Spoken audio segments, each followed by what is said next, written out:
नमस्कार दोस्तों, स्वागत है आपका मेरे चैनल कॉमिक्स लाइफ में।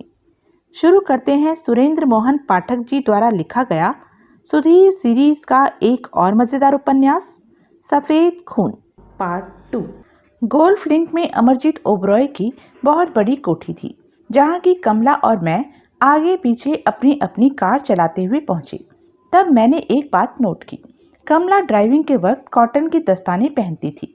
अपनी मारुति कार से उतरने से पहले दस्ताने उसने उतारकर भीतर कार में रख दिए थे। उस वक्त तक आधी रात हो चुकी थी। मैंने देखा कि कोठी के आगे इतना बड़ा लॉन था और ड्राइव वे की दोनों तरफ इतने पेड़ थे कि यह कोई छोटा मोटा पब्लिक पार्क मालूम होता था। आधी रात को भी लॉन के बीचों बीच एक खूबसूरत फव्वारा तक चल रहा था। कोठी का एक साइड डोर उसने चाबी लगाकर खोला। हम दोनों भीतर दाखिल हुए। संगमरमर के फर्श वाले गलियारे पर चलते हुए हम एक बंद दरवाजे तक पहुंचे। उसने वह दरवाजा खोला। भीतर रोशनी थी।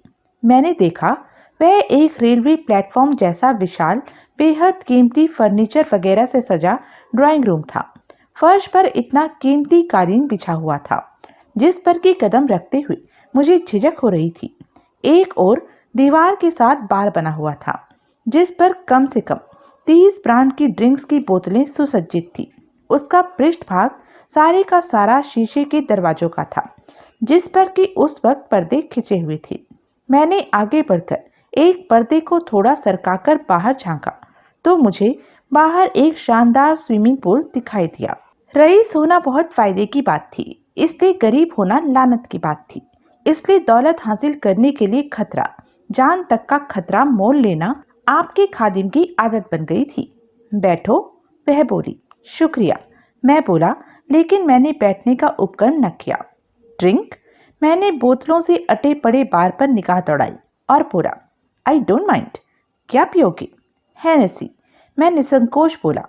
वहां मौजूद ड्रिंक्स में सबसे कीमती मुझे वही दिखाई दी थी। वह बार पर पहुंची।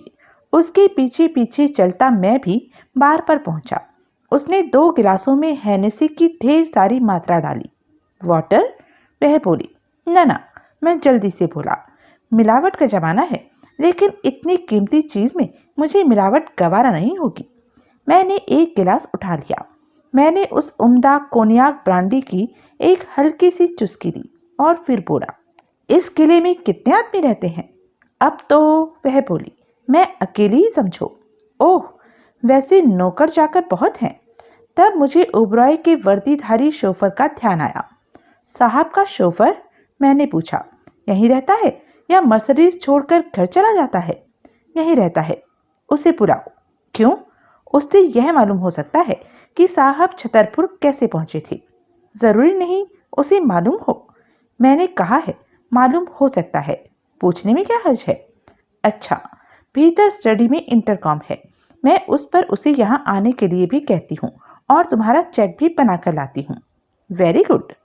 अपना ब्रांडी का गिलास हाथ में थामे वह बार के पहलू में ही बने एक बंद दरवाजे को खोलकर भीतर दाखिल हो गई।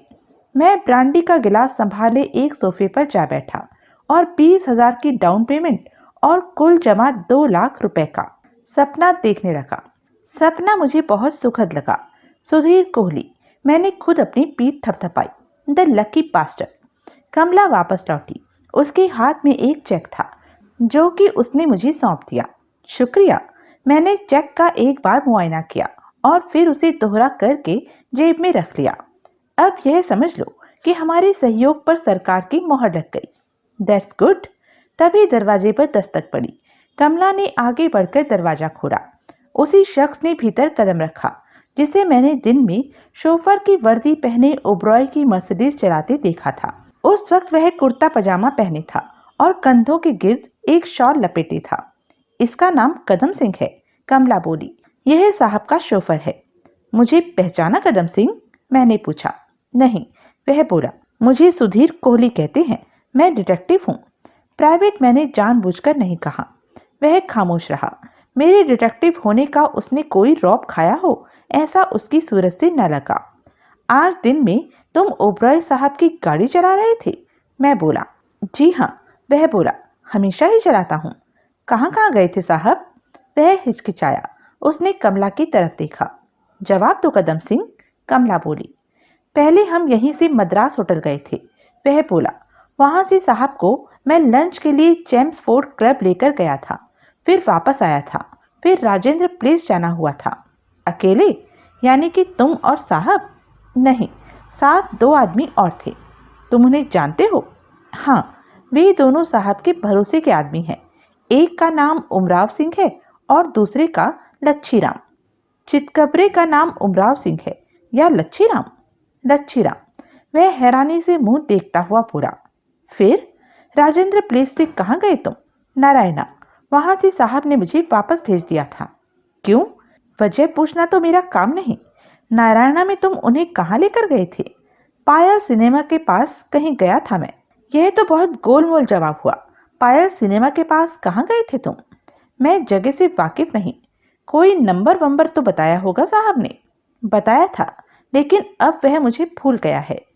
उमराव सिंह और लच्छीराम का क्या हुआ? वे तो राजेंद्र प्लेस ही रह गए थे। वे साहब के साथ नारायणा नहीं गए थे? नहीं। तुमने साहब से पूछा नहीं कि वे पीछे क्यों रह गए थे? मैं भला क्यों पूछता? इस बाबत उन दोनों में और तुम्हारे साहब में तुम्हारे सामने कोई बात नहीं हुई थी? जी नहीं। कदम सिंह। जी साहब। तुम झूठ बोल रहे हो? जी। तुम्हें यह भी मालूम है कि वे दोनों पीछे क्यों रह गए थे, और यह भी मालूम है कि तुम्हारे साहब नारायणा में कहाँ गए थे। वह खामोश रहा। उसने व्याकुल भाव से कमला की तरफ देखा। तुम्हारी जानकारी के लिए तुम्हारे साहब अब इस दुनिया में नहीं हैं। जी? वह बुरी तरह से चौंका। छतरपुर में उनके फार्म में उनका कत्ल हो गया है और पुलिस को कातिल की तलाश है। मेरे सामने झूठ बोलने से तो कुछ नहीं बिगड़ेगा, लेकिन अगर पुलिस के सामने झूठ बोलोगे तो हवालात में नजर आओगे, समझे? उसने बेचैनी से पहलू बदला। अब सच सच मेरे सवालों का जवाब दो। जवाब मैडम के सामने देना मुनासिब न होगा। तुम मेरी परवाह न करो, कमला बोली। साहब नारायणा में जूही चावला के बंगले पर गए थे और अपने चमचों को पीछे क्यों छोड़ गए थे? लच्छीराम का ख्याल था कि कोई आदमी उनके पीछे लगा हुआ था। वे राजेंद्र प्लेस में यही देखने के लिए साहब से अलग हो गए थे कि उनका शक सही था या नहीं। शक सही था उनका? जी हाँ, था। उन्होंने खुद ही आकर बताया था कि जो आदमी साहब के पीछे लगा हुआ था उसके साथ उनकी मारपीट भी हुई थी। मर्सिडीज तो उसी सड़क पर खड़ी थी। मारपीट तुमने नहीं देखी थी? नहीं, मैं इत्तेफाक से उस वक्त गाड़ी में नहीं था। मैं जरा, उसने सशंक भाव से कमला की तरफ देखा, बगल की गली में गया हुआ था। जो कि अच्छा ही हुआ, मैंने सोचा, नहीं तो मारपीट में 2 के मुकाबले 3 हो जाते। फिर प्रत्यक्षता मैं बोला। वहां हम तीनों थोड़ी देर बाहर ठहरे थे। फिर साहब ने बाहर आकर हम सबको वहां से रुखसत कर दिया था। वह एक क्षण ठिठका और फिर बोला, साहब का कत्ल जूही मेम साहब ने किया? यह कैसे सूझा तुम्हें? यूं ही क्या, हर बात की कोई वजह होती है। इस संदर्भ में जूही का ही नाम क्यों सूझा तुम्हें? मैं साहब को जूही मेम साहब के साथ छोड़कर आया था। आपने कत्ल की बात की तो मैंने सोचा कि शायद ऐसा उन्हीं ने किया हो। क्या कहने तुम्हारे सोचने के? वह खामोश रहा। बाद में तुम साहब को लेने दोबारा नारायणा गए थे? नहीं। उन्होंने तुम्हें गाड़ी कहीं और लाने के लिए कहा था? नहीं, उन्होंने मुझे नारायणा से ही भेज दिया था। आई सी। ठीक है, तुम जा सकते हो। वह चेहरे पर हैरानी और अविश्वास के भाव लिए वहां से विदा हो गया। आप जूही चावला को जानती हैं? मैंने कमला से पूछा। जानती हूँ। यहाँ की पार्टियों में वह अक्सर आया करती है और हमेशा मेरे साथ बड़े अदब से पेश आती है, लेकिन यह मुझे कभी नहीं सूझा था कि मेरे हस्बैंड की उसके साथ आशनाई हो सकती थी। ऐसा कोई संकेत तो अभी भी हासिल नहीं। कैसे हासिल नहीं?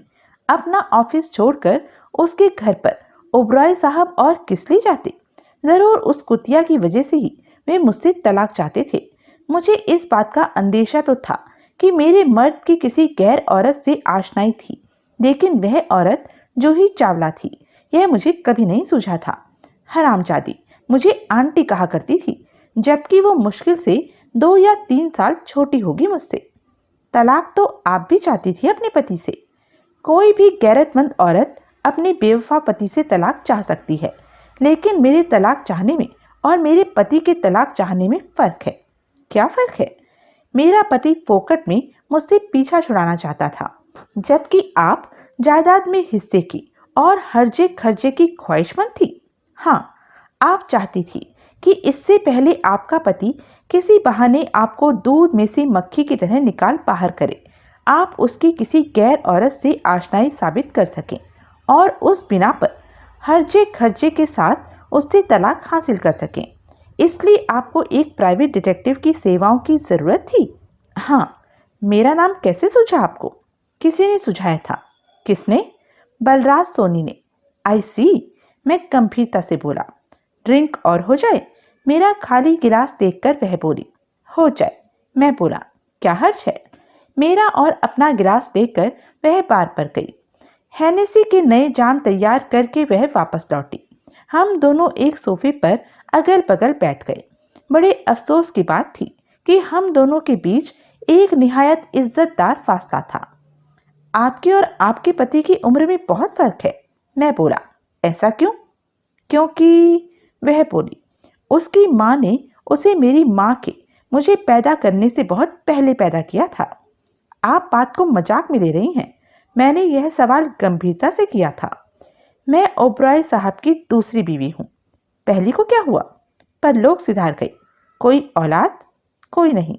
आप पर नजरे इनायत कैसे हुई साहब की? वह हिचकिचाई। क्लाइंट और प्राइवेट डिटेक्टिव का रिश्ता मरीज और डॉक्टर जैसा होता है। जैसे मरीज को डॉक्टर से कुछ नहीं छुपाना चाहिए, वैसे ही क्लाइंट को भी प्राइवेट डिटेक्टिव से कुछ नहीं छुपाना चाहिए। मैं राजदूत में कैबरे डांसर थी, वह बोली। ओबरॉय साहब वहां अक्सर आते थे। मुझ पर फिदा हो गए। शादी की ख्वाहिश जाहिर करने लगे, जो कि मैंने कबूल कर ली। उनसे या उनकी दौलत से? अक्लमंद को इशारा काफी होता है। जब आपकी और उनकी रिश्तेदारी की बुनियाद मोहब्बत नहीं थी, तो आपको उनके किसी गैर औरत से ताल्लुकात से क्या फर्क पड़ता था? ताल्लुकात से फर्क नहीं पड़ता था, लेकिन मेरा पत्ता काटकर किसी और से शादी कर लेने के उनके खतरनाक इरादे से फर्क पड़ता था। औरतों के बहुत रसिया थे ओबरॉय साहब। हाँ, बहुत ज्यादा। जूही चावला ने उनका कत्ल किया हो सकता है। वो किस लिए? शायद आपके पति ने उसे न बताया हो कि वे शादीशुदा थे और उसे शादी का झांसा देकर खराब किया हो। मिस्टर, फरमाइए, तुम्हें नशा हो गया है। कैसे जाना? तुम्हारी अक्ल तुम्हारा साथ नहीं दे रही। मैं अभी तो कहकर हटी हूँ कि यहाँ आया करती थी और मुझे आंटी कहा करती थी। Oh sorry. मैंने डनहिल का अपना पैकेट निकालकर एक सिगरेट सुलगा लिया। मैंने महसूस किया मेरा दिमाग वाकई हवा में उड़ने लगा था। सिगरेट ने मुझे थोड़ी राहत पहुंचाई। मैं मिलूंगा उस लड़की से, मैंने घोषणा की। जरूर मिलना, लेकिन सावधान रहना। किस बात से? उसकी खूबसूरती से। बहुत खूबसूरत है वो। आपसे ज्यादा? हाँ, मुझसे ज्यादा।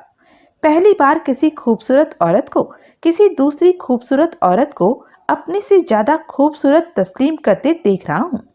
हकीकत हकीकत है। मैं तो नहीं मान सकता। क्या? कि दुनिया में कोई औरत आपसे भी ज्यादा खूबसूरत हो सकती है। वह खुश हो गई, लेकिन प्रत्यक्षता वह बोली, अरे मैं खुश नहीं हूँ। अपनी निगाहों में, मेरी निगाहों में नहीं। मैडम, हीरे की कद्र सिर्फ जौहरी को होती है। तुम जौहरी हो? हाँ। वह हंसी। हंसी तो फंसी। मैंने अपना गिलास खाली करके सामने की मेज पर रख दिया और उसकी तरफ सरका। वह उठकर खड़ी हो गई। मैंने उसकी नंगी बाहें थाम ली। उसने बाहें छुड़ाने का उपक्रम न किया। मैंने उसको तनिक अपनी तरफ खींचा तो वह मेरी गोद में आकर गिरी। उसके हाथ में थमे गिलास में से ब्रांडी छलकी और उसके छींटे उसके चेहरे पर जाकर पड़े। मैंने बड़ी नफासत से उसके गुलाब से गालों पर से हैंसी की बूंदें चाटी। फिर उसने गिलास हाथ से फिसलकर नीचे कालीन पर गिर जाने दिया और अपनी लंबी सुडोल बाहें मेरे गले में डाल दी। उसका कठोर उन्नत वक्ष मेरे चेहरे से टकराने लगा। मैंने उसे कसकर अपने साथ चिपटा लिया और अपना मुंह उसके उरोजों में धंसा दिया। उसके नौजवान जिस्म में से भड़की हुई आग जैसे तपिश पैदा होने लगी। उसने आंखें बंद कर ली और निढाल होकर मेरी गोद में पसरी जाने लगी। इमारत में कहीं टेलीफोन की घंटी बजने लगी। तुरंत उसके जिस्म से मेरी पकड़ ढीली पड़ गई। बजने दो, वह मेरे कान में फुसफुसाई। नहीं, फोन सुनकर आओ, लेकिन इसे इंटरवल समझो।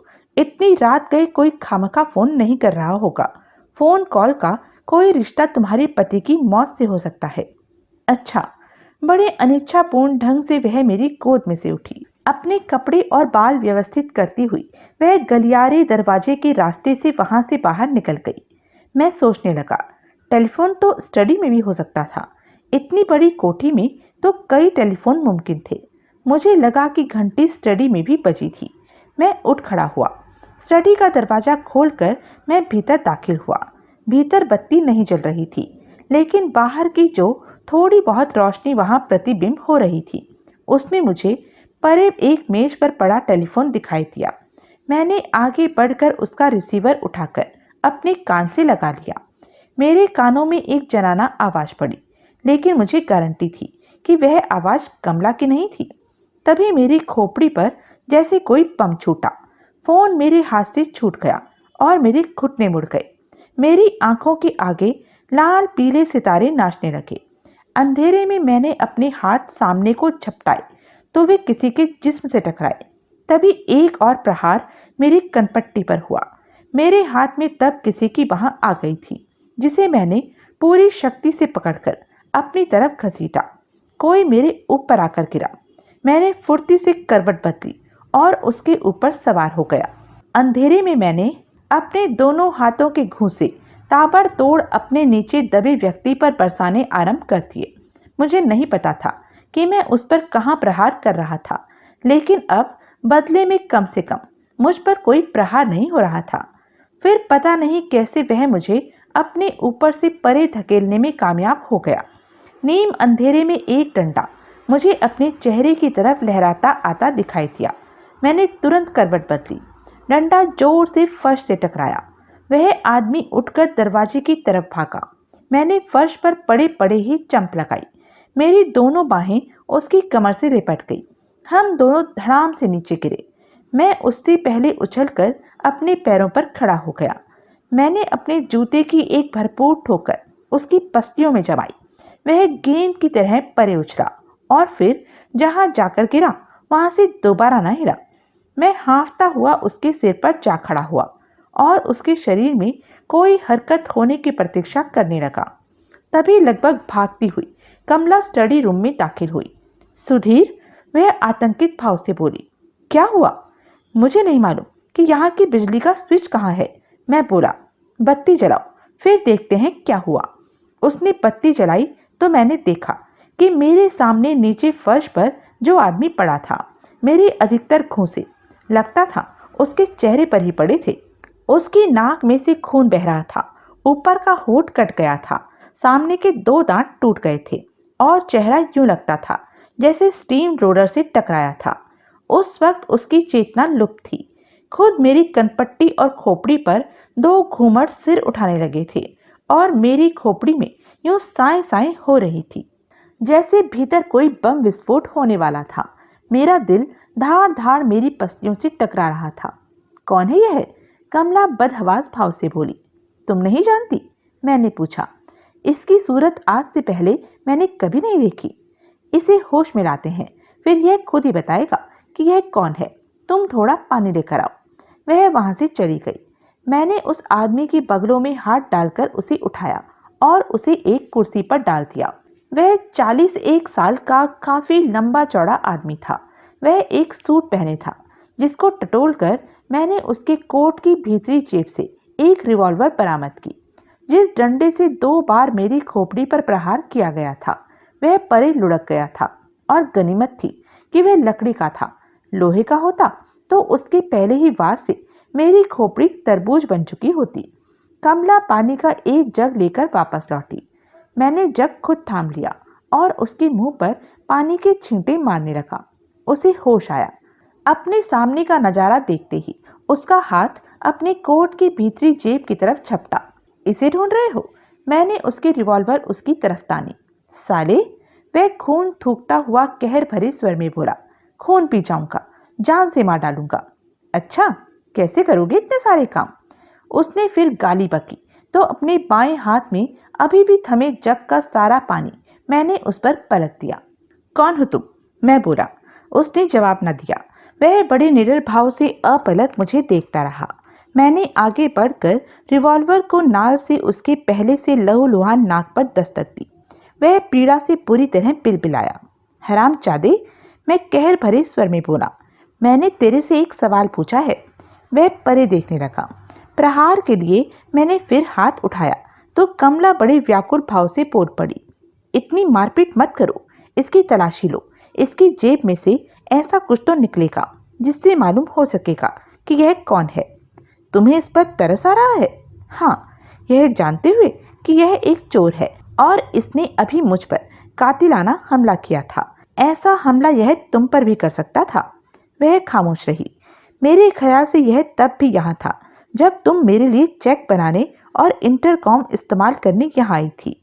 यह हमारे यहाँ पहुँचने से पहले से यहाँ था। इसने मुझ पर हमला नहीं किया था क्योंकि तुम औरत हो, तुमसे यह निपट सकता था। तब यह यहाँ कहीं छुप गया होगा। मुझसे निपटना इसे मुहाल लगा होगा, इसलिए इसने छुपकर मुझ पर हमला कर दिया था। वह खामोश रही। कुछ क्षण मैं भी खामोश रहा। फिर मैंने उसे रिवॉल्वर थमाई और बोला, इसे इस पर तान कर रखना, मैं तलाशी लेता हूँ इसकी। उसने सहमति में सिर हिलाया। मैंने उसकी तलाशी ली। मैंने उसकी जेब से एक ड्राइविंग लाइसेंस बरामद किया जिस पर उसकी तस्वीर लगी हुई थी और नाम की जगह R.P. चौधरी लिखा था। उसके बटुए में कम से कम 5,000 रुपये के नोट थे और कुछ विजिटिंग कार्ड थे जिन पर उसके नाम के नीचे पते के स्थान पर लिखा था, John P. Alexander enterprises, Vikram tower, Rajendra place, नई दिल्ली 110060। तो वह अलेक्जेंडर का आदमी था। मैंने उसका सब सामान उसके कोट की जेब में वापस डाल दिया और कमला से रिवॉल्वर वापस ले ली। कहीं से रस्सी तलाश करके लाओ, मैं बोला। इसके हाथ पांव बांधने होंगे। वो किस लिए? ताकि पुलिस के यहाँ आने तक हमें रखवाली के लिए इसके सिर पर न खड़ा रहना पड़े। तुम इसे पुलिस के हवाले करोगे? और क्या करना चाहिए मुझे? इसकी करतूत के लिए इसे शाबाशी देकर इसे घर भेज देना चाहिए। वह बिना उत्तर दिए रस्सी की तलाश में वहां से निकल गई। मैंने 100 डायल किया और यादव के बारे में पूछा। मालूम हुआ कि यादव वहां से विदा होने ही वाला था। मैंने उसे चोर के बारे में बताया। चोर? वह बोला, कहाँ पकड़ा चोर? ओबरॉय की कोठी पर, मैंने उत्तर दिया। ओबरॉय की कोठी पर? इतनी रात गए? वहां क्या कर रहे हो तुम? कुछ नहीं कर रहा, अफसोस है। कौन है चोर? नाम R.P. चौधरी है, अलेक्जेंडर का आदमी है। कौन अलेक्जेंडर? दिल्ली शहर में एक ही अलेक्जेंडर है जिक्र के काबिल। John P? वही। वो वहां क्या चुराने आया था? मालूम नहीं, मुझसे बात करके राजी नहीं। हम राजी कर लेंगे उसे बात करने के लिए। गुड, तो आ रहे हो? पागल हुए हो? 14 घंटे हो गए मुझे ड्यूटी भरते हुए। मैं घर जा रहा हूँ, किसी और को भेजता हूँ वहां। मैंने फोन रख दिया और चौधरी की तरफ घूमा। सरकारी सवारी आ रही है तुम्हारे लिए। वह खामोश रहा। तभी कमला रस्सी लेकर लौटी। मैंने चौधरी को कुर्सी के साथ मजबूती से बांध दिया जिस पर कि वह बैठा था। उसने कोई विरोध नहीं किया, लेकिन वह घूरता मुझे यूं रहा जैसे निगाहों से ही मेरा कत्ल कर देना चाहता हो। कुछ पता लगा कौन है यह? कमला ने उत्सुक भाव से पूछा। तुम किसी जॉन P. अलेक्जेंडर से वाकिफ हो? हाँ, वह यहाँ अक्सर आया करता है। यानी कि ओबरॉय साहब भी वाकिफ थे उससे? हाँ। इसका? मैंने चौधरी की तरफ इशारा किया। नाम चौधरी है। यह उसी अलेक्जेंडर का आदमी है। लेकिन अलेक्जेंडर का किसी चोर से क्या वास्ता? वही जो चोरों के सरताज का किसी चोर से होता है। मतलब? लगता है तुम अलेक्जेंडर के नाम से ही वाकिफ हो। यह नहीं जानती हो कि वह क्या करता धरता है। वह एक बिजनेसमैन है। वह एक गैंगस्टर है, दादा है, बड़ा दादा। अच्छा, मुझे नहीं मालूम था। जाहिर है ओबराय साहब की अलेक्जेंडर से कभी कोई अदावत, कोई झकझक, कोई तकरार हुई थी? मेरे सामने तो कुछ नहीं हुआ, लेकिन आज सुबह मेरे पति ने एक बात की थी जिससे लगता था कि उनकी अलेक्जेंडर से कोई अदावत थी, जिसकी वजह से वे उससे सावधान रहना जरूरी समझते थे। क्या किया था उन्होंने? आज सुबह वे 2 सशक्त बॉडीगार्ड के साथ घर से निकले थे। उनमें से एक आदमी के चेहरे पर चेचक के दाग थे। अगर तुम चेचक के दागों वाले आदमी को चितकबरा कहते हो तो वे जरूर वही आदमी थे जिनका जिक्र कदम सिंह ने किया था। मैंने उन आदमियों के बारे में अपने पति से सवाल किया था तो उसने बड़ी खोखली हंसी हंसते हुए कहा था कि वे अलेक्जेंडर के खिलाफ इंश्योरेंस थे। यानी कि ओबरॉय साहब को अलेक्जेंडर से खतरा था। लगता तो यही था। वह एक क्षण ठिठकी और फिर बोली, क्या उनके कत्ल में अलेक्जेंडर का हाथ हो सकता है?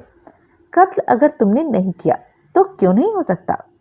तुम अभी भी मुझ पर शक कर रहे हो? वह आहत भाव से बोली। छोड़ो, मैंने तो महज एक बात कही थी। महज एक बात नहीं, दिल दुखाने वाली बात।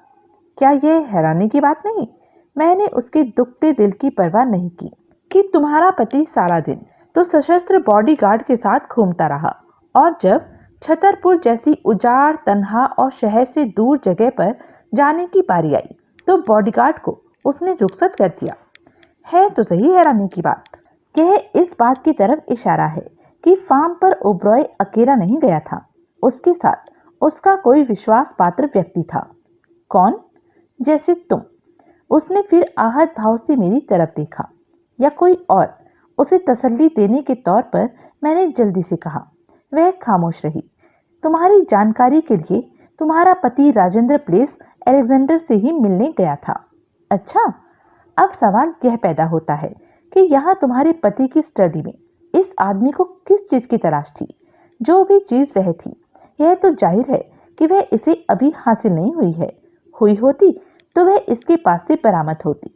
लेकिन वह चीज निश्चय ही अलेक्जेंडर के लिए महत्वपूर्ण थी और उसी वजह से ही शायद उसकी तुम्हारे पति से ठन गई थी।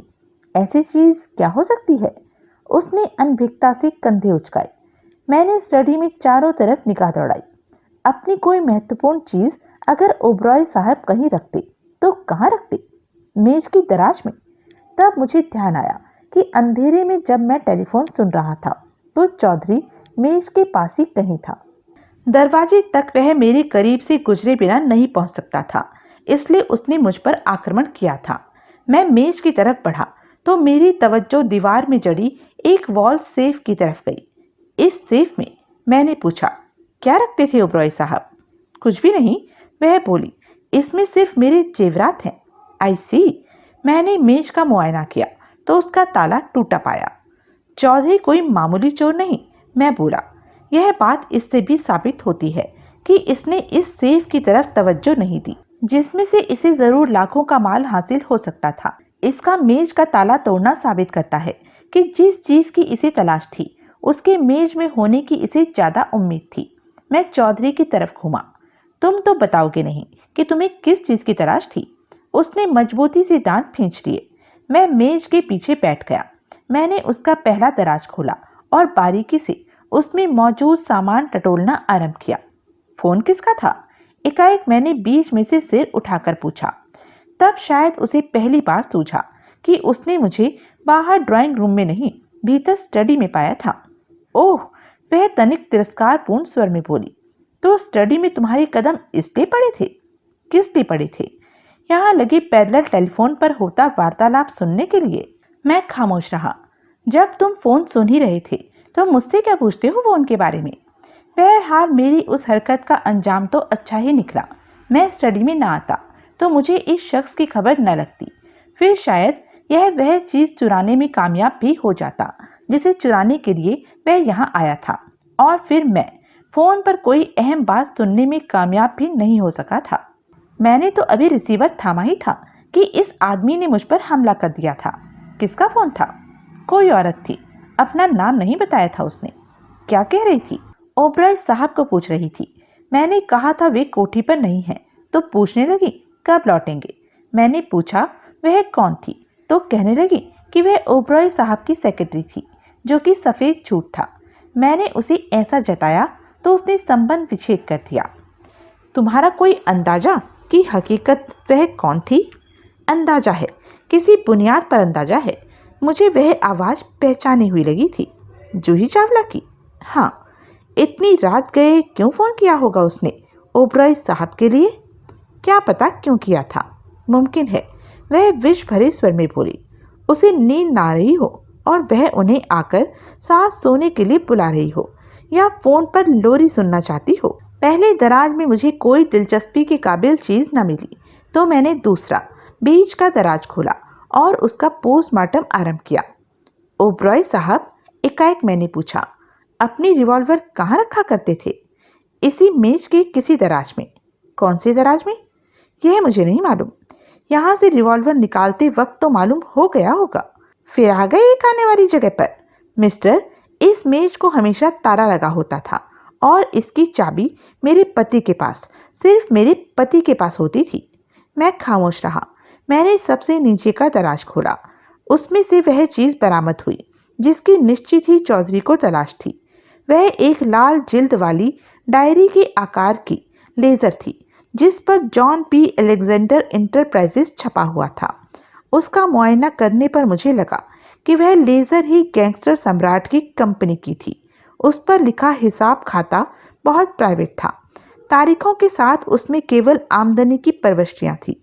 खर्चे के कॉलम उसमें तमाम के तमाम खाली थे। निश्चय ही वह अलेक्जेंडर का कोई बहुत खुफिया हिसाब खाता था जो पता नहीं कैसे ओबरॉय के हाथ लग गया था। मैंने उसके कुछ एक पन्ने पलटे। एक स्थान पर एक प्रविष्टि के गिर्द मुझे एक लाल दायरा खिंचा दिखाई दिया। उसी दायरे में एक नाम था और एक नाम था। नाम शैली भटनागर था और रकम 20,000 रुपए की थी। मुझे उस लेजर में ब्लैकमेलिंग की बू आने लगी और ओबरॉय शायद ब्लैकमेलर को ब्लैकमेल कर रहा था। मैंने लेजर अपने कोट की जेब में डाल ली। चौधरी बहुत गौर से मेरी हर हरकत का मुआयना कर रहा था। यह क्या है? कमला संदिग्ध भाव से बोली। कोई खास चीज नहीं, मैं लापरवाही से बोला। मामूली लेजर बुक है।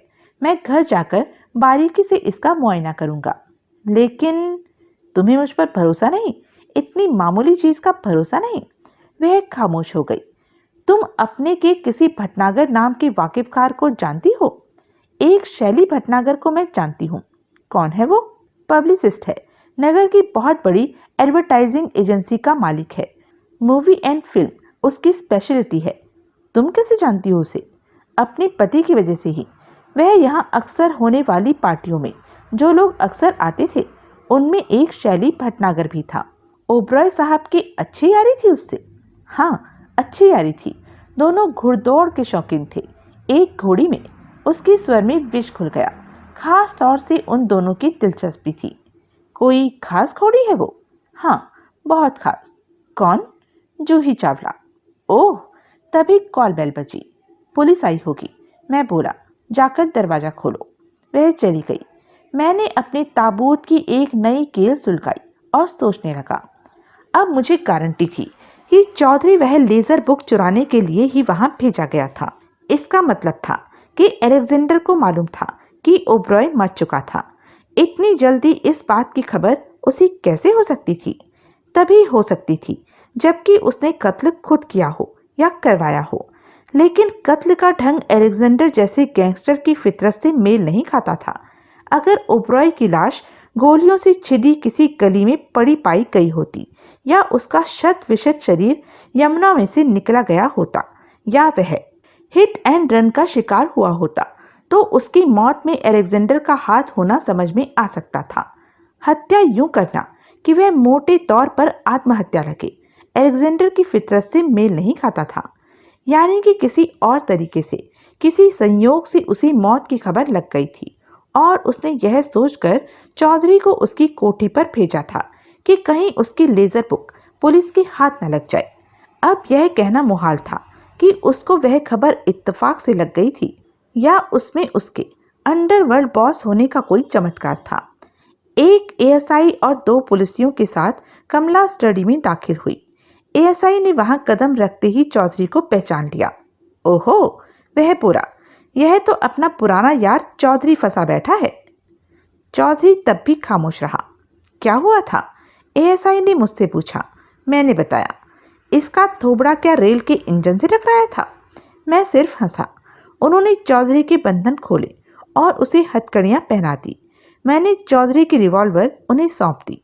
उसे अपने आगे लगभग धकेलते हुए वे वहां से विदा हो गए। पीछे फिर मैं और कमला रह गए। मैंने जोर से जमाई ली और अपनी कलाई घड़ी पर निगाह डाली। 4 बज चुके थे। लोगों के जागने का वक्त हो रहा था और मैं अभी तक सो नहीं पाया था। मैं चलता हूँ। कहाँ चलते हो? वह मादक स्वर में बोली। घर। इस वक्त क्या जंगल में खड़े हो? मेरा मतलब है अपने घर। बहुत थक गया हूँ, जाकर सोऊंगा। वह मेरी करीब आई। उसकी गर्म सांसें फिर मेरे चेहरे को झुलसाने लगी। कितना थक गए हो? बहुत ज़्यादा? नहीं, बहुत ज़्यादा तो मैं कभी नहीं थकता। मैंने उसे अपनी बाहों में भर लिया। वह लता की तरह मुझसे लिपट गई। मेरी सांसें फिर भारी होने लगी। तौबा, औरत थी या आग का गोला था? अभी तुम क्या कह रहे थे? वह मेरे कान की लौ को दांतों से चुभलाती हुई बोली। कुछ नहीं, मैं बोला। कुछ तो कह रहे थे। नहीं, तुम कह रहे थे कि तुम थक गए हो। अच्छा, मैंने कहा था ऐसा? हाँ। कौन कमबख्त थक गया है? सुनो। हाँ, मत जाओ, यहीं रह जाओ। नहीं, सुबह नौकर चाकरों पर मेरी मौजूदगी का बुरा असर पड़ेगा। आखिर अभी ताजी ताजी विधवा हुई हो। फिर उस एक फिक्रे ने उसके भीतर जैसे कोई फ्यूज उड़ा दिया। पलक झपकते ही वह आग का गोला मेरी बाहों में बर्फ की सिल बन गया। वह मुझसे अलग हुई। सुधीर कोहली, वह तिरस्कारपूर्ण स्वर में बोली। At your service madam. You are a son of pitch, not a son of pitch, the original son of pitch. इस जगत प्रसिद्ध पिच ने जितने सन पैदा किए थे सब मेरे बाद किए थे। वह कुछ क्षण मुझे घूरती रही और फिर एकाएक मुस्कुराई। फिर पहले जैसी दहकती झुलसती मुस्कुराहट। क्या पतंगबाज औरत थी। मैं मनी मन बुदबुदाया।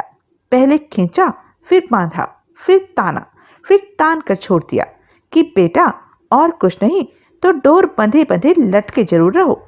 मैंने मजाक किया था। वह बोली। I understand. मैं तुम्हें दिल से कोई अपशब्द नहीं कह सकती। दिल से मैं तुम्हें बहुत पसंद करती हूँ। मुझे मालूम है 8 घंटे की हद से ज़्यादा लंबी और मुतवातर मुलाकात में मेरा आपको यूं पसंद आ जाना स्वाभाविक था। मैं तुम्हें पसंद नहीं, बहुत ज़्यादा पसंद हो। ताजमहल के बाद एक आप ही को तो देखा है पसंद आने के काबिल। दिल से कह रहे हो? हाँ, फिर तो हमारी खूब निभेगी। जाहिर है। जरा हालात सुधर जाए फिर देखना क्या आता है जिंदगी का मजा। यानी कि उस अक्ल के अंधे की चिता की राख ठंडी पड़ जाए जो पति के नाम से जाना जाता था। वह मुझे कार तक छोड़ने आई। वहां मेरे विदा होते होते भी उसने मेरे गाल पर एक चुंबन चढ़ दिया। उसकी मजबूरी थी। उसका पति मरकर उसके लिए असुविधा पैदा कर गया था, वरना वह शायद आखिरी क्षण पर भी मुझे कार में से वापस बाहर घसीट लेती। टेलीफोन की निरंतर बजती घंटे की आवाज से मेरी नींद खुली। रिसीवर उठाने से पहले मैंने फोन के पहलू में रखी टाइम पीस में टाइम देखा। 11 बज चुके थे। मैं हड़बड़ाकर उठ बैठा। आंखें मिचमिचाते हुए मैंने फोन उठाकर कान से लगाया और बोला, हेलो, गुड मॉर्निंग। मुझे रजनी का मधुर स्वर सुनाई दिया। सोचा आपको खबर कर दूं कि कायनात स्टार्ट हो चुकी है और लोगों को अपना दिन शुरू किए कई कई घंटे हो चुके हैं। यही बताने के लिए तुमने मुझे फ़ोन किया है? मैं भुनभुनाया। हाँ, लानत है तुम पर। वो किस लिए? मैं 4:30 बजे सोया था। यह मेरी गलती है? नहीं नहीं, गलती तो मेरी ही है। मैंने तुम्हारी जैसी वाहियात सेक्रेटरी चुनी। सेक्रेटरी कोई बीवी तो नहीं होती जो कि एक बार गले का फंदा बन गई तो बन गई। निकाल बाहर कीजिए ऐसी वाहियात सेक्रेटरी को। यह तुम मुझे राय दे रही हो? जब तक मैं आपकी सेक्रेटरी हूँ तब तक आपको सही और संजीदा राय देना मेरा फर्ज बनता है। अब तुम चाहती क्या हो? मैं यह चाहती हूँ कि जो मीम साहब आपके पहलू में लेटी हुई है और जिनकी वजह से आप 4:30 बजे तक सो नहीं पाए हैं, उन्हें रुखसत कीजिए और काम धाम में लगिए और 4 पैसे कमाइए ताकि आप मेरी तनख्वाह अदा करने के काबिल बन सके, क्योंकि पहली तारीख करीब आ रही है। मेरे पहलू में कोई नहीं है। यानी कि जो थी वह पहले ही रुखसत हो चुकी है? कोई थी ही नहीं। मेरा पहलू फकीर की झोली की तरह खाली है। तुम चाहो तो उसे ऑक्यूपाई कर सकती हो। मैं चाहूँगी, क्यों नहीं चाहूँगी? कब चाहोगी? जब आपके साथ अग्नि के गिर्द 7 फेरे ले चुकी होंगी। लानत, लानत। वह हंसी। अब यह तो बको, कि फ़ोन क्यों किया? इसलिए किया क्योंकि यहाँ ऑफिस में आपके फ़ोन पर फ़ोन आ रहे हैं। किसके? आपकी फैन क्लब की। और किसके? उन्हीं बहनजियों के जिन्हें आपसे कुछ खास तरह की उम्मीदें हैं और जिनसे आपको कुछ खास तरह की उम्मीदें हैं। मसलन एक तो कोई मिस जूही चावला आपसे बात करने को मरी जा रही थी। दूसरी बहन जी मरी तो नहीं जा रही थी, लेकिन बात करने की ख्वाहिशमंद काफी थी। दूसरी कौन? दूसरी ने नाम नहीं बताया था, लेकिन अपना फोन नंबर दिया है। नंबर बोलो। उसने मुझे एक फोन नंबर बताया जो कि मैंने नोट कर लिया। और मैं बोला, और बस अब सिर्फ इतना और बता दीजिए कि आज आपके ऑफिस में दर्शन होंगे। ऑफिस में बैठूंगा तो तुम्हारी तनख्वाह कैसे कमा कर लाऊंगा? यानी कि नहीं होंगे। कैसी कमबख्त औरत हो, अपनी तनख्वाह की फिक्र है, मेरी दाल रोटी की फिक्र नहीं। आपका काम कहीं चलता है दाल रोटी से? चलता है तो फिर मेरी तनख्वाह ही हम दोनों के लिए काफी है। एक नंबर की कमबख्त औरत हो। आपने यह बात कल भी कही थी और कल भी मैंने इसमें 2 संशोधन किए थे।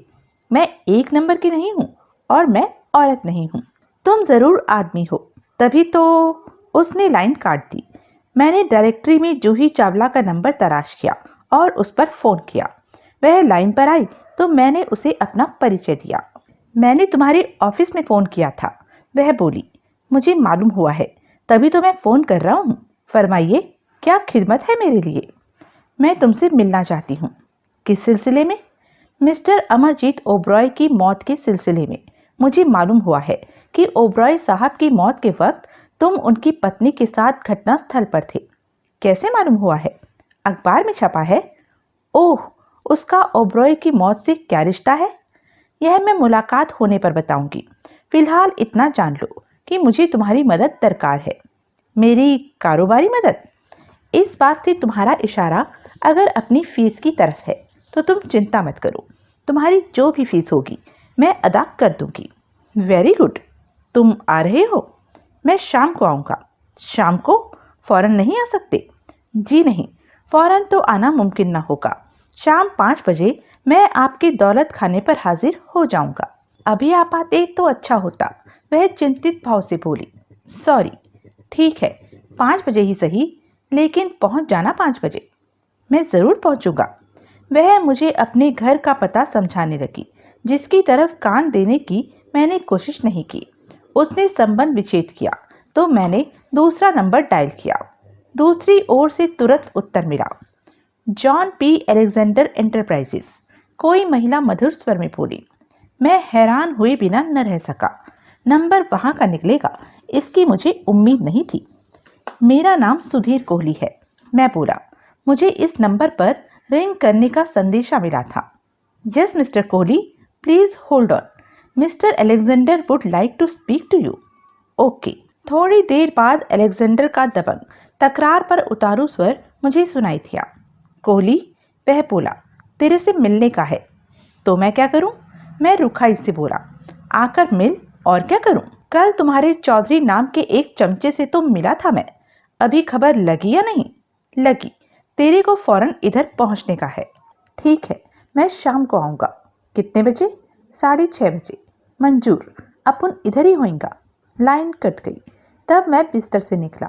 नित्य क्रम से निर्वृत्त होकर और नया सूट पहनकर जब मैं तैयार हो गया तो मैंने लेजर बुक निकाली।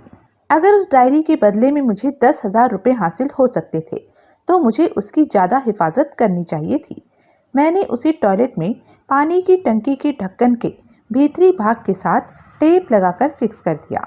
मैं बाहर की ओर बढ़ा। बैठक में मैं ठिठका। मेरी निगाह उस दीवार पर पड़ी जहाँ से पलस्तर उखड़ा पड़ा था। हमेशा ही पड़ती थी। वह उखड़ा पलस्तर मेरी जिंदगी की एक बहुत अहम घटना की यादगार था। कभी मैंने वहां दीवार पर एक विस्की की बोतल फेंक कर मारी थी। वह उखड़ा पलस्तर मेरी निम्फोमेनियक बीवी मंजुला की यादगार थी, जो अब इस दुनिया में नहीं थी।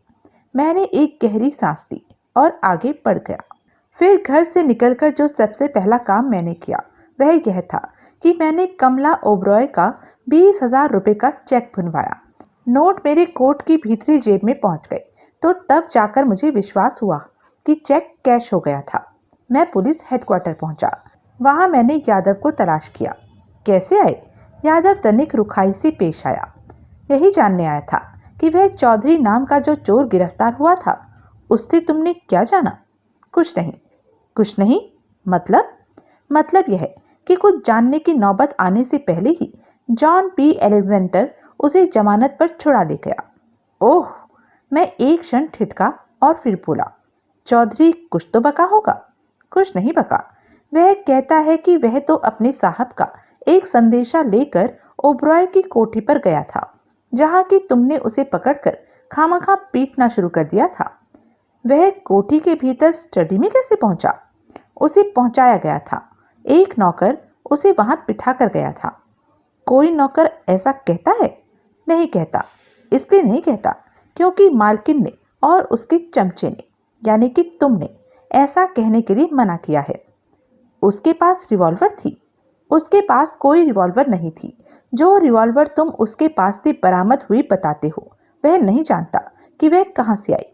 उसने डंडे के प्रहार से मेरी खोपड़ी खोलने की कोशिश की थी, लेकिन तब की थी जब तुम उसे जान से मार देने पर आमादा हो गए थे।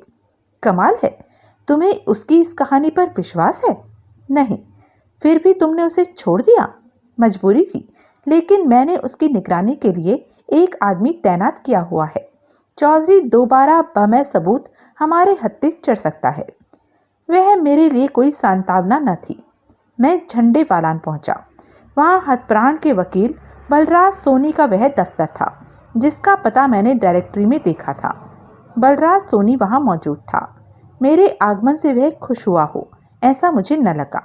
कैसे आए? वह बोला। कोई खास वजह नहीं। मैं लापरवाही से बोला, इधर से गुजर रहा था, सोचा मिलता चलूं। कुछ पियोगे? नहीं शुक्रिया। वह खामोश हो गया। पुलिस ने आपसे कोई पूछताछ नहीं की? मैंने सहज भाव से पूछा। किस बाबत? ओबरॉय साहब के कत्ल की बाबत। मुझसे क्या पूछते वो? मसलन यही कि कत्ल के वक्त आप कहाँ थे? मैं कहाँ था? वह अचकचाया। ऐसे सवाल का मतलब? आप वकील हैं, कत्ल के मामले से ताल्लुक रखते इतने मामूली सवाल का मतलब नहीं समझते आप? तुम्हारा मतलब है कि पुलिस यह सोच सकती है कि कत्ल मैंने किया होगा? हथप्राण के इर्द गिर्द के लोगों से ऐसे सवाल पूछने का पुलिस में रिवाज होता है। मैंने ओबरॉय का कत्ल नहीं किया। मैं भला क्यों कत्ल करूंगा उसका? अलबत्ता उस शख्स का कत्ल मैं कर सकता हूँ जिसने कि यह जलील काम किया।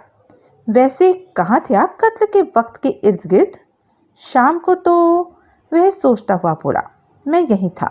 फिर एक फ्रेंड से मिलने मैं हौश खास गया था। वहां वह मिला नहीं था। फिर हौश खास के ही एक रेस्टोरेंट में मैंने खाना खाया था। वहां से मैं दोबारा अपने फ्रेंड के घर गया था। तब वह मुझे मिल गया था। वहीं से मैंने फार्म पर टेलीफोन किया था तो कमला से मुझे ओबरॉय साहब की मौत की खबर मिली थी। ओबरॉय साहब को फोन किया क्यों था आपने? कोई कानूनी नुक्ता था जिसकी बाबत दिन में उन्होंने मुझसे सवाल किया था। उन्होंने मुझसे कहा था कि जब भी मुझे उसका जवाब सूझे तो मैं फौरन फोन करूं उन्हें। हौशखास में जिस फ्रेंड के पास में गया था वह पूर्व वकील है। मैंने उससे वह नुक्ता डिस्कस किया था। वहीं बात क्लियर हुई थी, इसलिए मैंने वहीं से ओबरॉय साहब को फोन खड़का दिया था। क्या नुक्ता था वो? नुक्ता लीज पर, पट्टे पर हासिल हुई जमीन जायदाद की कानूनी पेचीदगियों से ताल्लुक रखता था। आई सी। कल रात आपने ओबरॉय साहब की वसीयत का जिक्र किया था, उसके बारे में कुछ बताएंगे आप? क्या? यही कि वे कितना छोड़ गए हैं, किसके लिए छोड़ गए हैं वगैरह। उनका बिजनेस और गोल्ड फ्लिक वाली कोठी मिलाकर वे कोई 5 करोड़ की हस्ती थे। मेरे मुंह से सीटी निकल गई। और वारिस किसे बना गए वे इसका? जवाब उसने यूं दिया जैसे वारिस का नाम वह अपनी जुबान पर न लाना चाहता हो। जूही चावला को। मुकम्मल माल का? मैं हैरानी से बोला। उस लड़की को वे अपना इकलौता वारिस बना गए? इकलौता नहीं, लेकिन उनकी संपत्ति का बड़ा भाग उसी को मिलना है। और बीवी को? वसीयत में कमला का भी जिक्र है। कैसा? जैसा आम के साथ गुठली का होता है। इतना बुरा हाल तो नहीं है, लेकिन मेजर शेयर जूही को ही मिलेगा। बीवी को इस बात की खबर है? नहीं। यह नई वसीयत ओबरॉय साहब ने अपनी मौत से कुछ ही दिन पहले लिखवाई थी। उन्होंने मुझे इसे राज रखने की खास तौर से हिदायत दी थी। आखिरी फिक्रा उसने यूं कहा, जैसे वह फिर भी वसीयत के बारे में मुझे बताकर मुझ पर भारी एहसान कर रहा हो। ओबरॉय साहब के बिजनेस का क्या होगा? मैंने नया सवाल किया। उसे जूही चलाएगी अब? नहीं। तो बिजनेस तो खत्म हो जाएगा। क्यों?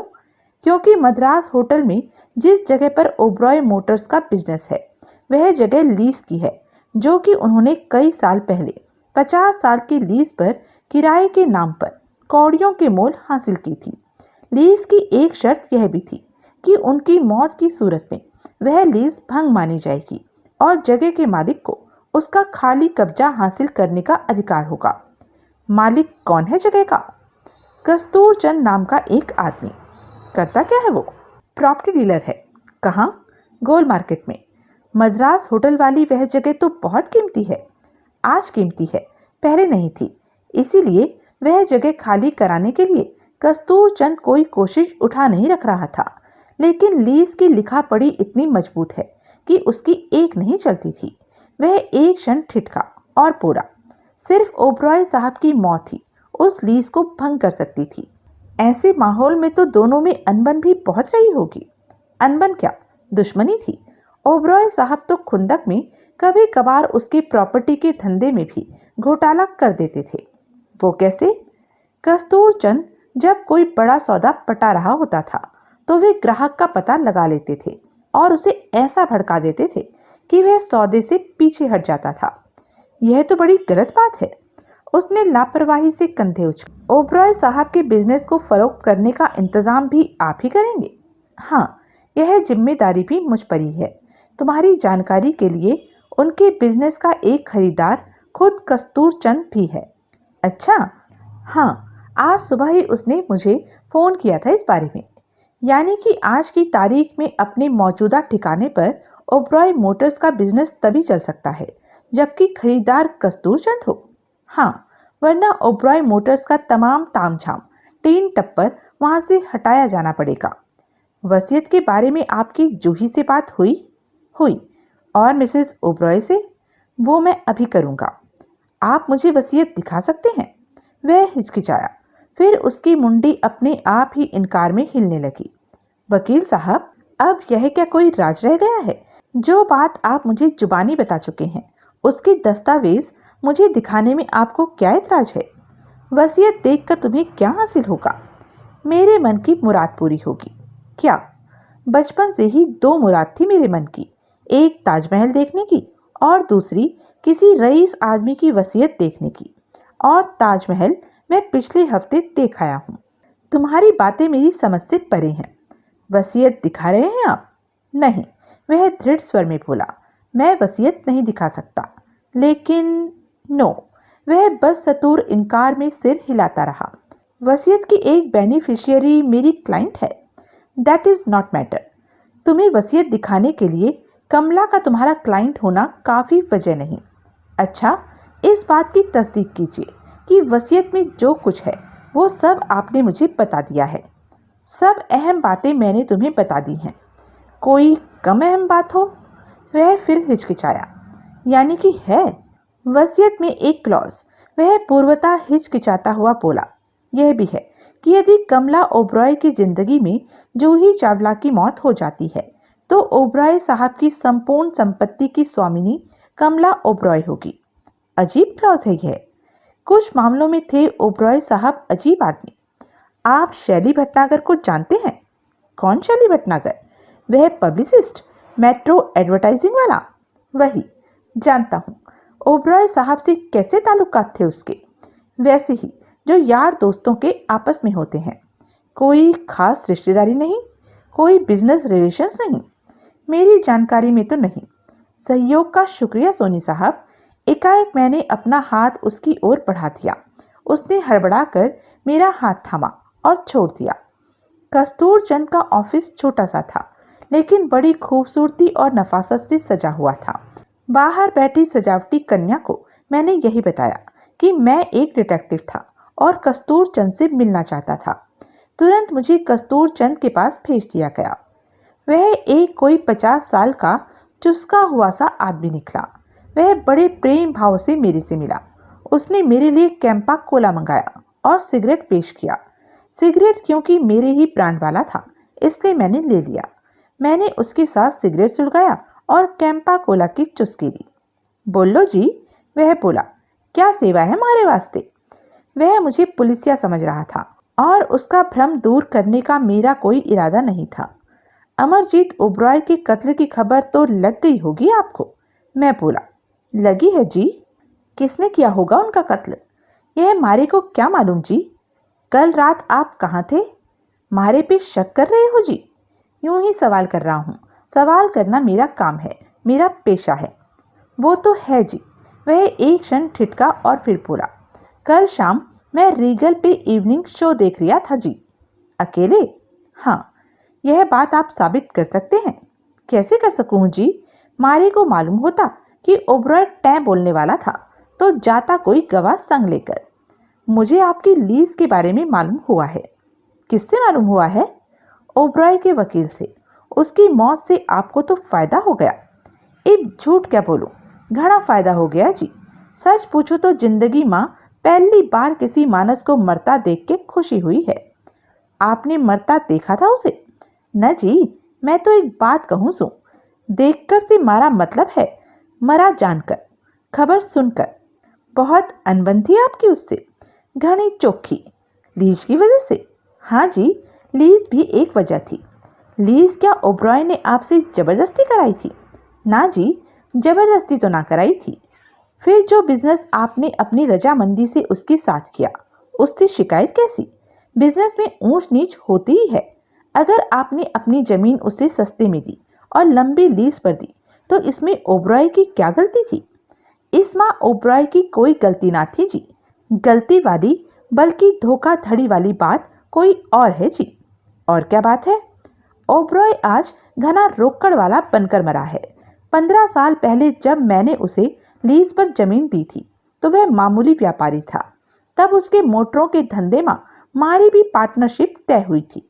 लीज की सालाना रकम के अलावा उसने मुझे अपने धंधे में भी प्रॉफिट देने का वादा किया था। पट्टा बाद में मुकर गया। पार्टनरशिप की कोई लिखत पढ़त नहीं थी? ना थी। बोलियो वाकई जरूरत ना थी। बोलियो जुबान से बड़ी चीज कोई ना हुई थी। बेवकूफ बना दिया मन ने ससुरे ने। सुना है वह आपका धंधा बिगाड़ने की भी कोशिश करता था। बहुत घनी कोशिश करे था। खुंदक खावे था वो मारे से, नफरत करे था। मारी मेहरबानियों का भी कोई मोल न डाला ससुरे ने। मैंने वाका भला किया, वह मारे को बर्बाद करना चाहे था। आपने क्या भला किया उसका? मैंने ही वाह को या जुगाड़ करके दिया हो कि वाह दिल्ली में अपनो पांव जमा सको। वह बंबई से कड़का हुई के यहाँ आवा रहा। बोलियो बंबई में उसके साथ व्यापार में घना धोखा हुई गयो।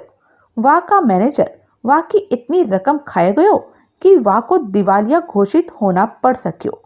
मैंने वाह को सस्ती लीज की जमीन दियो, धंधा शुरू करने को रोकड़ो दियो। ससुरा एहसान तो को ना मान्यो, ऊपर सा मारा सत्यानाश करूँ सु। अजीब तरीका है यह एहसान चुकाने का। देखो तो सेठ जी, ओबरॉय के कत्ल का उद्देश्य तो आपके पास बहुत तगड़ा है। ऊपर से कत्ल के वक्त की आपके पास कोई एलिबाई भी नहीं है। एलिबाई? वह सक पकाया। एलिबाई, शहादत, गवाही। मां रीगल में बैठा हों, लेकिन इस बात को आप साबित नहीं कर सकते। वो तो बरोबर है।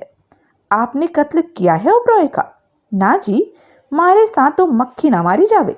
और फिर ऐसा इरादा होता ता मन ने इतने साल इंतजार थोड़ी ही ना किया होता। आपके ख्याल से ओबरॉय का कत्ल किसने किया होगा? मारे को क्या मालूम जी। वैसे कत्ल करने वाले को कोई मेडल वेडल देना हो तो हम दे देंगे, सोने का, हीरे जड़वा के। मैं हंसा। उसने बड़ी शालीनता से हंसी में मेरा साथ दिया। बंबई में ओबरॉय का क्या बिजनेस था? फाइनेंस का था। कोई चिट फंड कंपनी चलावे था वह वहाँ। मैंने तो सुना है कि ओबरॉय बहुत काइया आदमी था। दुनिया जहान को धोखा देने में समर्थ आदमी बिजनेस में खुद कैसे धोखा खा गया बंबई में? मारे को की खबर। उसने कभी जिक्र नहीं किया। मारी तो अब सल्लों से एक वाह से मेल मुलाकात ना है। सुना है आप उसका बिजनेस खरीदना चाहते हैं? हाँ, मारे से तो वाह की बेवा को अच्छा रोकड़ा हासिल हो जाएगा। नीलामी लगेगी तो क्या पल्ले पड़ेगा। नीलामी लगेगी, जरूर लगेगी। एक तो 30 दिन में वह जगह खाली की जानी जरूरी है। दूसरे, स्टेट ड्यूटी भरने के लिए बेवा के पास रोकड़ा और किधर से आवेगा। यह आपको किसने बताया कि ओबरॉय साहब के बिजनेस की खरीद के मामले में आपका वास्ता उसकी विधवा से पड़ेगा? और किससे पड़ेगा? एक ही तो वारिस है ससुरे का। वह ससुरा काले चोर को अपना वारिस बना सकता था। बनाया गया के? हाँ, बनाया गया। आपने उसके वकील से बात की थी? उसने कुछ नहीं बताया आपको? ना जी, मालूम हो जाएगा। मैं उठ खड़ा हुआ। बैठो जी, कॉफ़ी मंगावें? नहीं शुक्रिया, अब मैं रुखसत चाहता हूँ। जाती बार आपको एक बात बता जाना चाहता हूँ। वाका, मैं पुलिस नहीं हूँ, मैं एक प्राइवेट डिटेक्टिव हूँ। Private detective? वह बोला। फिर तो हम थमे जान गए हों। अच्छा, हाँ, थम सुधीर कोहली हो? कैसे जाना? ओबरॉय की मौत की खबर के साथ हमारा नाम छापे में छपा हो। ओह, वैसे जो बातें मैंने तुम्हारे साथ की वह हमारे को प्राइवेट डिटेक्टिव से भी करने से गुरेज ना हुए था। मारा दिल साफ सू जानकर खुशी हुई। मैं फिर से उसका शुक्रिया अदा करके वहां से विदा हो गया। टेलीफोन डायरेक्टरी के मुताबिक शैली भटनागर की metro advertising agency and sound studio जनपद पर शॉपिंग सेंटर की भीड़ भाड़ से परे उसके कनॉट प्लेस से लगभग दूसरे सिरे पर क्लोरीज होटल के करीब था। शैली भटनागर का व्यवसाय स्थल मैंने अंग्रेजों के जमाने की बनी एक मंजिला कोठी में पाया। कोठी के गिर्द विशाल लॉन था और उसके लकड़ी के फाटक पर एक चौकीदार बैठा था। टैक्सी को भीतर दाखिल होने की ख्वाहिशमंद पाकर उसने बिना हुज्जत किए फाटक खोल दिया। कोठी की पोर्टिको में मैं टैक्सी से उतरा। मैंने टैक्सी का भाड़ा चुकाकर उसे विदा किया। भीतर मेरे कदम एक सजे रिसेप्शन पर पड़े। मैं डिटेक्टिव हूँ, मैं जानबूझकर रूखे स्वर में वहां बैठी सुंदरी बाला से बोला। मैं अमरजीत ओबरॉय के कत्ल की बाबत शैली भटनागर से मिलना चाहता हूँ। डिटेक्टिव शब्द का अनोखा रोप था। उसने फौरन शैली भटनागर को फोन किया। फिर उसने मुझे एक चपरासी के सुपुर्द कर दिया। जिस ऑफिस में चपरासी मुझे छोड़कर गया वह एडवर्टाइजिंग के ग्लैमरस धंधे जैसा ही ग्लैमरस था। वहां की हर बात में रईसी की बू बसी थी। शैली भटनागर निश्चय ही बहुत पैसे कमाता था। वह एक अधेड़ अवस्था का लेकिन फिल्म अभिनेताओं जैसा खूबसूरत व्यक्ति था। उसके बाल तकरीबन सफेद थे लेकिन वह उनमें भी जच रहा था। वह एक शानदार सूट पहने था। हेलो, उसने उठकर मुझसे हाथ मिलाया। मुझे शैली भटनागर कहते हैं और बंदे को सुधीर कोहली। मैं बोला, तशरीफ रखिए। मैं एक निहायत आरामदेह कुर्सी में ढेर हो गया। तो आप डिटेक्टिव हैं? वह बोला। प्राइवेट, मैंने बताया। मुझे मालूम है। कैसे मालूम है? अभी अभी मालूम हुआ है जनाब, आपके नाम से। पेपर में मैंने ओबरॉय के कत्ल के संदर्भ में सुधीर कोहली नामक एक प्राइवेट डिटेक्टिव का जिक्र पड़ा था। आई सी। एक चपरासी निशब्द भीतर आया और कॉफी सर्व कर गया। मैंने अपना डनहिल का पैकेट निकाला और उसे सिगरेट ऑफर किया। शुक्रिया, वह बोला। मैं सिगरेट नहीं पीता। अच्छा, विज्ञापन के धंधे से ताल्लुक रखते आप पहले आदमी होंगे जो सिगरेट नहीं पीते। वह हंसा। लेकिन आप शौक से पीजिए, वह बोला। मैंने एक सिगरेट सुलगा लिया। ताबूत की कील कहिए इसे। मैं ढेर सारा धुआं उगलता हुआ बोला। लेकिन क्या करें साहब, छूटती नहीं है जालिम मुंह की लगी हुई। वह बड़े शिष्ट भाव से हंसा। मैंने कॉफी की एक चुस्की ली। तो मैं बोला, ओबरॉय साहब से वाकिफ थे आप? हाँ, अच्छी गहरी वाकिफियत थी। हाँ, थी ही। मैं उनकी पार्टियों में जाया करता था। वे हमारी पार्टियों में आया करते थे। यही होती है अच्छी वाकिफियत की पहचान। उनके कत्ल से आपको हैरानी नहीं हुई? हुई, सख्त हैरानी हुई। ऐसी तो कोई बात नहीं थी ओबरॉय साहब में जिसकी वजह से कोई उनका कत्ल कर डालता। क्या वो अपनी जान का खतरा महसूस करते थे? क्या पता वो क्या महसूस करते थे। ऐसे कोई नोट्स उन्होंने कभी मेरे से तो एक्सचेंज किए नहीं थे। आखिरी बार आप कब मिले थे ओबरॉय साहब से? कुछ ही दिन पहले। कहाँ? यहीं, मेरे ऑफिस में। कैसे आना हुआ था उनका? यूं ही कर्टसी कॉल। यानी कि मैं उसे अपलक देखता हुआ बोला, जॉन पी अलेक्जेंडर का जिक्र तक नहीं आया था? कौन जॉन पी अलेक्जेंडर? आप इस नाम के किसी शख्स को नहीं जानते? न। हैरानी है। किस बात की? फिर भी आपका नाम उसकी लेजर बुक में दर्ज था, 20,000 रुपए की रकम के साथ। हैरानी है कि बिना एक ऐसे शख्स को 20,000 रुपए दिए जिसके नाम से तो आप वाकिफ नहीं, लेकिन जो आपके नाम से बाखूबी वाकिफ है। वह खामोश रहा। वह कितनी ही देर खामोश रहा। मैं बड़े धैर्यपूर्ण ढंग से सिगरेट की कश लगाता उसके दोबारा बोलने की प्रतीक्षा करता रहा। कैसे जाना? अंत में वह धीरे से बोला, अलेक्जेंडर के लेजर बुक से जाना, जो कि इस वक्त, मैं तनिक ठिठका, मेरे पास है। यह कैसे हो सकता है?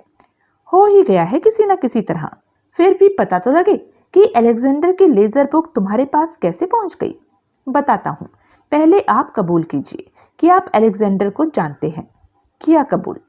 मुझे वह लेजर बुक ओबरॉय साहब की कोठी पर उनकी स्टडी में उसकी मेज की दराज में पड़ी मिली थी। उसमें आपके नाम वाली एंट्री के गिर्द लाल दायरा खिंचा हुआ था। ऐसा अलेक्जेंडर ने तो किया नहीं होगा, क्योंकि उसके लिए ऐसा अगर ओबरॉय साहब ने किया था तो वे निश्चय ही आपके और अलेक्जेंडर के किसी रिश्ते के बारे में कुछ जानते थे। ओबरॉय का कत्ल उस लेजर बुक की वजह से हुआ हो सकता है। हो सकता है। उस लेजर बुक के तलबगार आप भी हो सकते हैं। इसलिए मैंने जानबूझकर वाक्य अधूरा छोड़ दिया। कातिल मैं भी हो सकता हूँ, उसने फिक्रा मुकम्मल किया। A word to the wise. मैंने कत्ल नहीं किया। That's very good. पहाड़गंज में मेरा एक सिनेमा है। वहाँ तोड़फोड़ और गुंडागर्दी की वारदात अक्सर हुआ करती थी।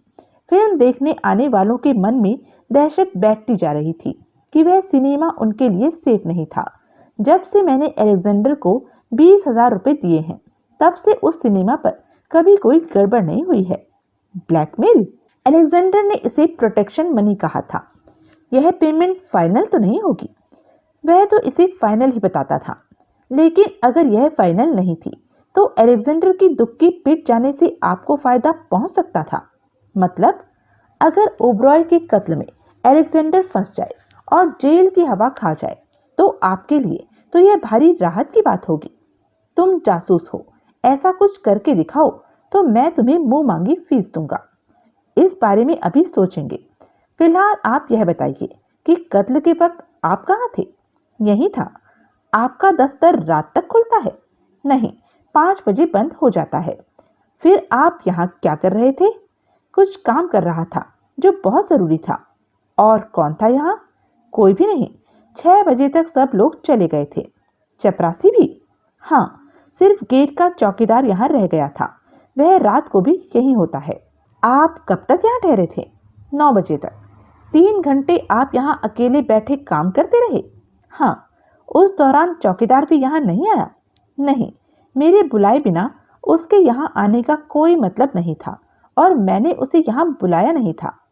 आप चौकीदार की जानकारी में आए बिना यहाँ से जा सकते हैं? नहीं, यहाँ से निकलने का एक ही दरवाजा है और उस पर वो बैठा होता है। फिर तो चौकीदार आपकी बेगुनाही का गवाह हुआ। पिछवाड़े का क्या हाल है? पिछवाड़े में हमारा साउंड स्टूडियो है। उसने खुली खिड़की से बाहर इशारा किया। वह जो बहुत ऊंची छत वाली इमारत तुम्हें दिखाई दे रही है, वह साउंड स्टूडियो है। उससे आगे ऊंची बाउंड्री वॉल है और उससे आगे एक पतली गली है। साउंड स्टूडियो से गली में कोई रास्ता है? नहीं, उसके पिछवाड़े में एक दरवाजा है, लेकिन वह 4 दीवारी के भीतर कंपाउंड में ही है। पिछवाड़े की दीवार फांदी जा सकती है? मैं नहीं फांद सकता, लेकिन फांदी जा सकती है। जवाब देने की जगह उसने बेचैनी से पहलू बदला। आप पिछवाड़े के रास्ते चुपचाप यहाँ से खिसक कर कत्ल करके लौट आए हो सकते हैं। कार पर छतरपुर यहाँ से आधे घंटे से ज्यादा का रास्ता नहीं है। मैं यही था, लेकिन आप यह बात साबित नहीं कर सकते। वह कुछ क्षण खामोश रहा। मैंने बंबई ट्रंक कॉल की थी। एकाएक वह बोला, किसे? अपने वहां के प्रतिनिधि को। 8 बजे के आसपास ही मेरी कॉल लगी थी और मैंने उससे बात की थी। आपने कॉल बुक कराई थी? सीधा डायल नहीं किया था बंबई का नंबर? नहीं किया था। यहाँ के किसी फोन में एसटीडी की सुविधा नहीं है। मिस्टर कोहली, टेलीफोन कंपनी के रिकॉर्ड से यह जाना जा सकता है। मेरे बम्बई प्रतिनिधि के बयान से यह साबित हो सकता है कि मेरा कत्ल से कोई वास्ता नहीं। ऊपर से आप चौकीदार को समझा सकते हैं कि पूछने पर वह यह कहे कि 8 बजे उसने आपको यहाँ बैठे देखा था। यह भी हकीकत है। मुझे अब याद आया है कि 8 बजे मैंने उससे क्लैरिसिस से खाना मंगाया था। इतनी अहम बात आपको अब याद आई है? हाँ, मैं चौकीदार को बुलाकर इस बात की तस्दीक कर सकता हूँ। जो चौकीदार फाटक पर बैठा है वह वो चौकीदार नहीं है। रात वाला चौकीदार शाम के 6 बजे आता है और शाम होने में अभी बहुत वक्त है। तब तक आप उसे जो चाहे सिखा पढ़ा लेंगे। आखिर वह आपका मुलाजिम है। उसने आहत भाव से मेरी तरफ देखा। एनीवे, मैं उठ खड़ा हुआ। जानकर खुशी हुई कि आप अपने दोस्त के कत्ल के लिए जिम्मेदार नहीं। इस केस में दरअसल मर्डर सस्पेक्ट्स की कोई कमी नहीं है। अच्छा है कि उनमें से एक तो कम हुआ। उसने उठकर मुझसे हाथ मिलाया। मैं कभी फिर हाजिर हूं तो आपको कोई असुविधा तो नहीं होगी? No, never. Drop in any time. Thank you. तो यह थी अब तक की कहानी। आगे की कहानी जानने के लिए बने रहें मेरे साथ। और हाँ, मेरे चैनल को लाइक, शेयर और सब्सक्राइब करना ना भूलें। और कमेंट करके ज़रूर बताएं कि यह वीडियो आपको कैसा लगा। धन्यवाद।